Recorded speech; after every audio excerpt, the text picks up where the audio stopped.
Namaste everyone. Welcome to Monday Meditation. This feature that we do, which we started last week, is going to continue even past the mandated shutdown. What we are doing is each week I'm going to record a video offering you up a different meditation technique. And then you can, on your own time, watch this video and you can practice this throughout the week, or you can use one of the other ones.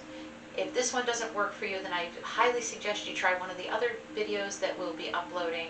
I know last week we had one, this week we'll have one, and every week from that here on out you will always have a new meditation video to go back to. Remember, what works this week might not work next week. It depends on a lot of things. Where are you in your life right now and what's going on? Okay, remember, the body benefits from movement, the mind benefits from stillness. Meditation is just as important as the active part of what we do in a yoga class. You need to let the mind relax and settle down. And I could go on for hours about the importance of meditation. But when these times when we are all stressed out and we're worried and we're dealing with fear and anxiety, this is a good time to tune in and try something like a meditation technique.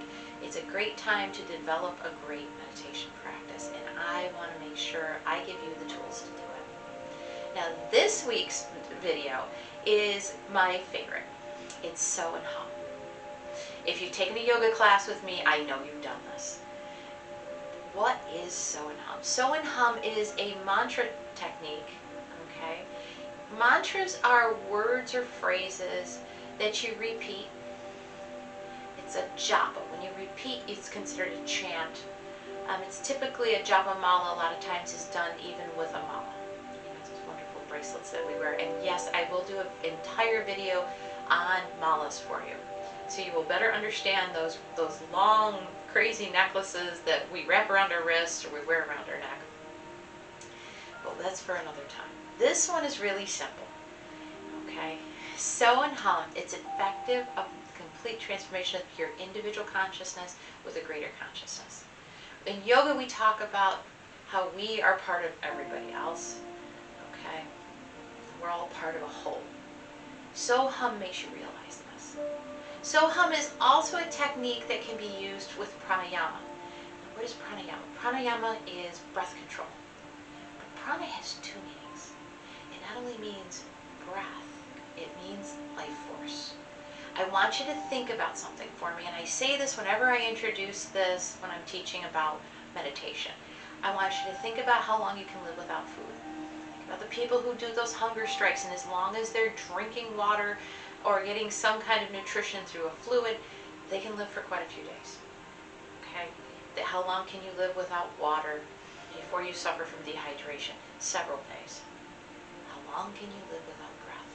And the answer is moments. Okay? When the minutes tick, you are not breathing. Okay? That's how critical the breath is to the human body. So prana means breath, but it also means life force. It has a dual meaning. Right? That's why it is so important to learn about pranayama, breath control, and meditation. And then when they can do things like this one, where it combines the two, it's even greater. Now, what is the benefits of a meditation of So and Hum? Okay, we've already talked about the fact that you actually fall into that non-dual realization. Okay, we are part of a greater whole. This mantra meditation, like all mantra meditations and all meditations in general, deals with stress reduction. It creates relaxation, peace, and tranquility, and a spontaneous feeling of joy and happiness. Okay, that's one of the reasons why I love this one. This one also promotes self-healing, okay, and it builds mental focus and concentration, like most meditations it does. But because you're focusing on two words, your mind can't focus on anything else. So the mind can actually still itself and relax a little bit. So what I want to do is, instead of getting more into what So and Hum is, we're going to actually just do it, and you're going to learn it as we go. So you can do this one of three ways. You can do it sitting. Now, I don't expect you to be sitting in half lotus. Believe it or not, half lotus is one of my most comfortable places to sit. But you can sit in a simple cross-legged pose, as long as you're sitting up nice and tall in your sit bones. You can actually sit with your back against the wall if it's more comfortable for you. Remember, the body needs to not be in discomfort because you won't be able to settle in. You can do this one sitting in a chair. Remember, you want to sit up nice and tall on your sit bones. And you want your feet flat on the floor. You want to be connected to wherever the floor is so that you're nice and comfortable. And yes, you can do it laying down. If you're laying down, don't be afraid to put something underneath your neck, underneath your knees, whatever you need so that you're comfortable. Okay? The one thing you want to be able to do when you do this one is want you to be able to put your hand on your lower belly and one hand on your upper chest. Okay? So make sure as you get comfortable here that you're able to do this comfortably. So settling in. If you're sitting, you're going to sit nice and tall on your sit bones. Nice and tall on your sit bones. If you're sitting in a chair, again, you want to sit up nice and tall. If you're laying down, you want to kind of stretch out and feel comfortable, your spine nice and long. If you're sitting, you're going to bring your shoulders up by the ears and drop the shoulder blades down the back. You're going to bring the chin parallel with the floor. You're going to close your eyes and you're going to drop your chin down. And to start, just like I always tell everyone, I want you to start with a cleansing breath. Inhale through the nose, sigh out the mouth. Just take a moment to bring yourself inward, allowing yourself to settle into the pose and into the moment.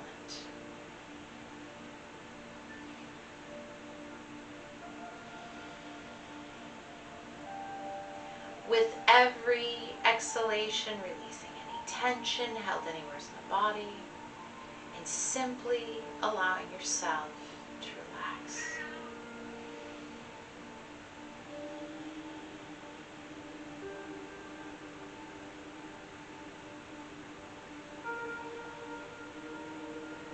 And if you find you're holding tension somewhere in the body, and some part of the body doesn't want to relax, remember with your mind, send your breath to that part of your body. And as you exhale, feel that part of your body begin to relax, to release out the tension, allowing you to settle a little deeper and to relax a little bit more.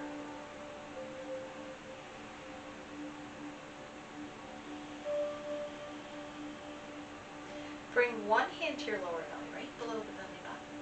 One hand to the upper chest above the heart center. As you inhale, feel the belly rise and then the chest rise. As you exhale, feel the chest drop and then the belly drop.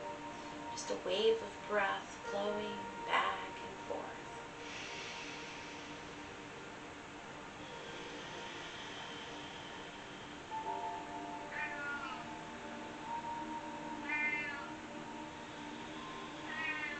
Now, as you're breathing, I want you to listen to the sound of your breath. Listen to the sounds that you make when you inhale and you exhale.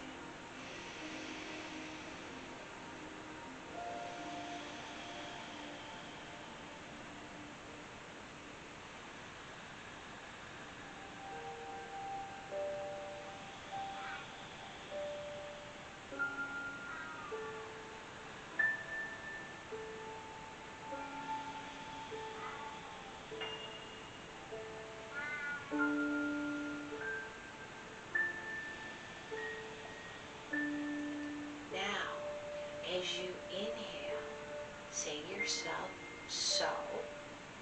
And as you exhale, say to yourself, hum. If you were listening, you'll discover these are the sounds that you're making when you inhale and exhale. So and hum means nothing more than I am that. The prana, the life force energy that we breathe in. It keeps us alive.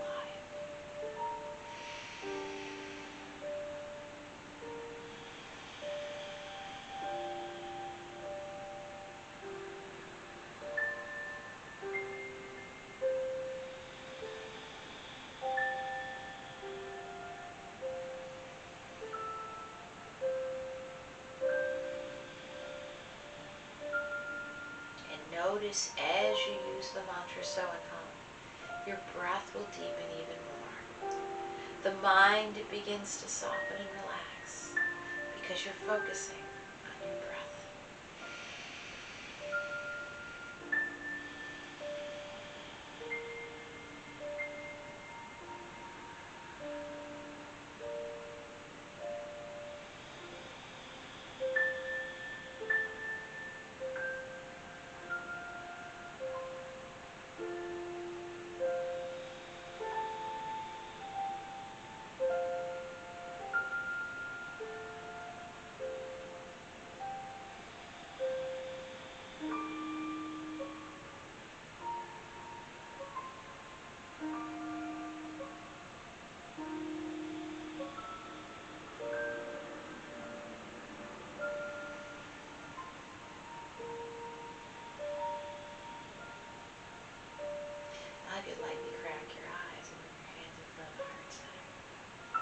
Feel free to use this mantra whenever you feel comfortable and in need. This is a mantra you can do almost anywhere.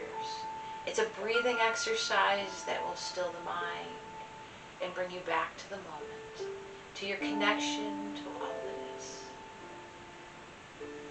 Now we'll take a breath together and we'll close this practice. Inhale, arms up, palms to touch. Prayer hands come together overhead and down in front of the heart center as you close your eyes. Take a deep breath in. Exhale, let it all out. Prayer hands to the third eye spot to honor the wisdom. Prayer hands to the floor in front of you to honor the location.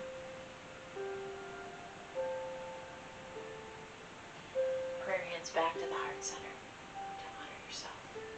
Namaste.